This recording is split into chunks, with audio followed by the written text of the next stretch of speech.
Hello दोस्तों, आपके अपने यूट्यूब चैनल एनालिसिस क्लास में स्वागत है। तो साथियों, आज के इस वीडियो में इकोनॉमिक्स ऑनर्स सेमेस्टर 4 का कोर पेपर 8 मैथमेटिकल इकोनॉमिक्स का एक इम्पॉर्टेंट यूनिट 4 का क्वेश्चन आपको बताने वाले हैं, जो आपके एग्ज़ाम के व्यू से इम्पॉर्टेंट। इससे लगभग 25 अंक का प्रश्न पूछ लिया जाता है।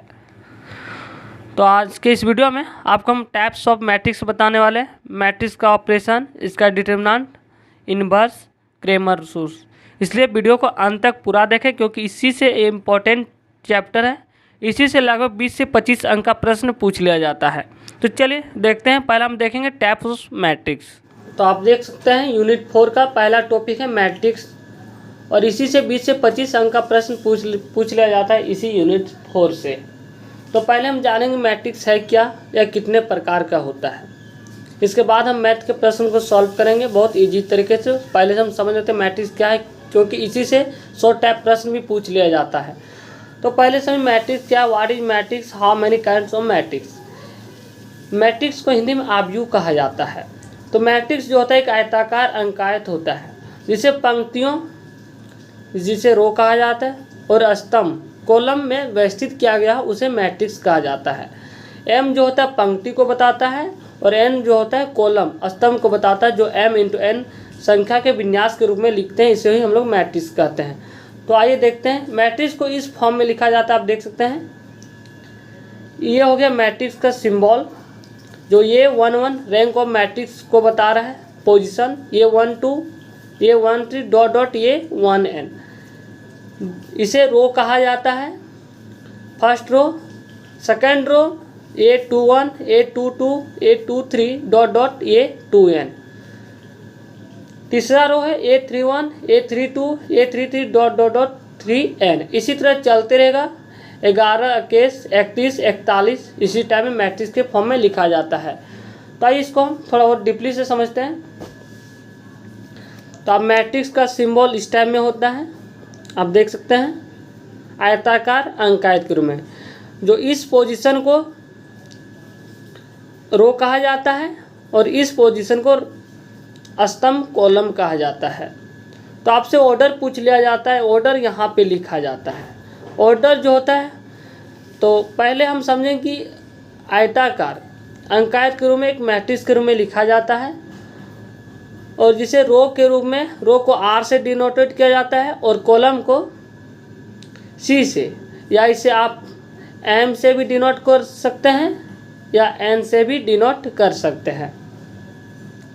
और यहाँ पे इसका ऑर्डर लिखा जाता है। मान लीजिए यहाँ पे पोजीशन है 2 4 1 3 2 1, तो ये मैट्रिक्स के फॉर्म में हो गया। अब इसको हम ऑर्डर के रूप में लिखते हैं। ऑर्डर के रूप में लिखा जाता है, पहले M को लिखा जाता है, तब N को लिखा जाता है। M रो को बताता है।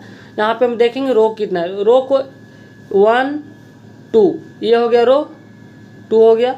अब देखेंगे कॉलम, कॉलम आपका हो गया 1 2 3, 3 मल्टीप्लाई करेंगे, तो ये आपका मैट्रिक्स जो है 2 इंटू 3 के फॉर्म में मैट्रिक्स है। ऑर्डर 2 इंटू 3 है। तो आइए समझते हैं मैट्रिक्स। इसके बहुत से प्रकार के होते हैं। ये वर्ग स्क्वायर मैट्रिक्स भी होते हैं, जैसे यहाँ पे स्क्वायर मैट्रिक्स किसे कहा जाता है, जिसका ऑर्डर 2 बाय 2 हो या 3 बाय 3 हो, जिसका रो और कॉलम बराबर हो। तो आप देखते हैं यहाँ मान लीजिए 2 है, 4 है, 3 है, 2 है। यहाँ पे रो 1 2, रो 2 ठो है और कॉलम भी 2 ठो है, इसलिए 2 इंटू 2 फॉर्म में, इसलिए इसे स्क्वायर मैट्रिक्स कहा जाता है। तो आइए इसका डिफिनेशन समझते हैं। तो आप देख सकते हैं काइंड ऑफ मैट्रिक्स। मैट्रिक्स के कुछ प्रकार हैं। तो मैट्रिक्स के प्रकार को हम निम्न बिंदुओं के माध्यम से स्पष्ट कर सकते हैं। पहला है आपका स्क्वायर मैट्रिक्स। स्क्वायर मैट्रिक्स किसे कहा जाता है, यदि किसी मैट्रिक्स में पंक्ति, जिसे रो कहा जाता है, और कॉलम की संख्या बराबर हो, m into n, 2 by 2 3 by 3, ये सभी जो स्क्वायर मैट्रिक्स, उसको कहा जाता है स्क्वायर मैट्रिक्स। तो आइए इसका एग्जाम्पल समझते हैं। यदि m बराबर n, m बताता है रो और n बताता है कॉलम, मतलब रो और कॉलम की संख्या बराबर हो, तो उसे स्क्वायर मैट्रिक्स कहा जाता है। फॉर एग्जाम्पल आप लिख सकते हैं, ये हो गया मैट्रिक्स के फॉर्म। अगर आपको 2 बाय 2 में लिखना है, तो आपका रो 2 ठो होगा और कॉलम भी 2 ठो होगा। जैसे हम लिखें 2 4 3 1। तो आप देख सकते हैं यहाँ रो की संख्या 2 है और कॉलम की संख्या 2।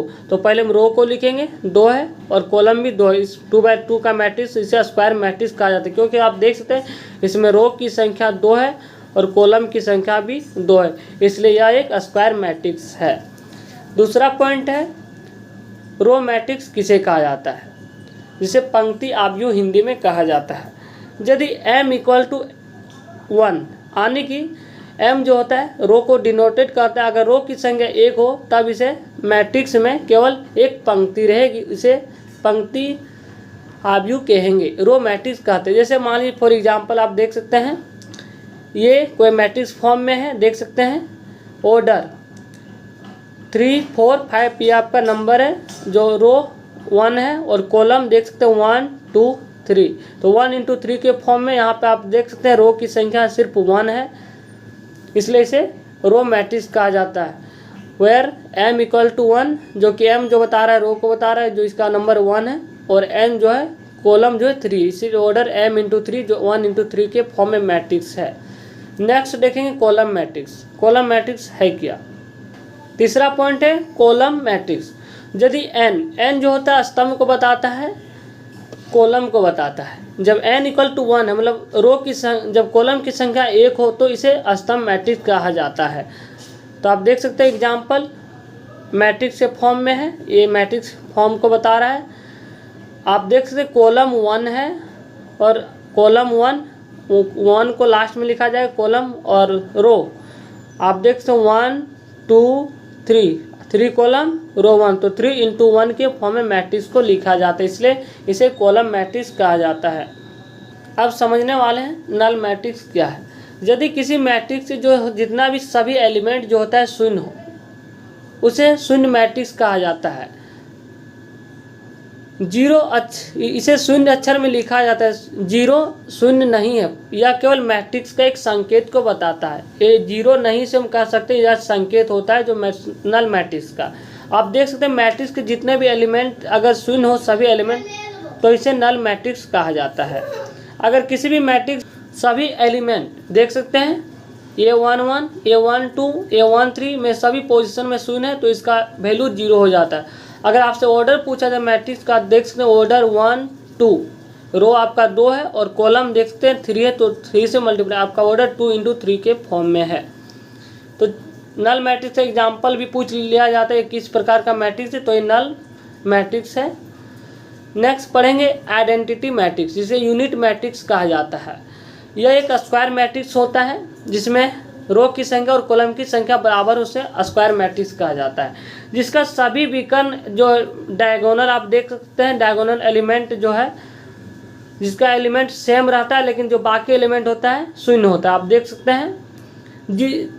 यह एक वर्ग स्क्वायर मैट्रिक्स होता है जिसके सभी विकर्ण एलिमेंट डायगोनल एलिमेंट इकाई है। आप देख सकते हैं डायगोनल एलिमेंट का 1 1 होता है और इसके सभी एलिमेंट जो होता है शून्य होता है। विकर्ण के ऊपर नीचे दोनों तरफ देख सकते हैं। चलिए अब इसका ऑर्डर देखते हैं। ऑर्डर देख सकते हैं 1 2 3, रो 3 है और कॉलम भी 3 है, तो इसलिए स्क्वायर मैट्रिक्स हमेशा होता है यूनिट मैट्रिक्स। इसे I3 के रूप में दर्शाया जाता है।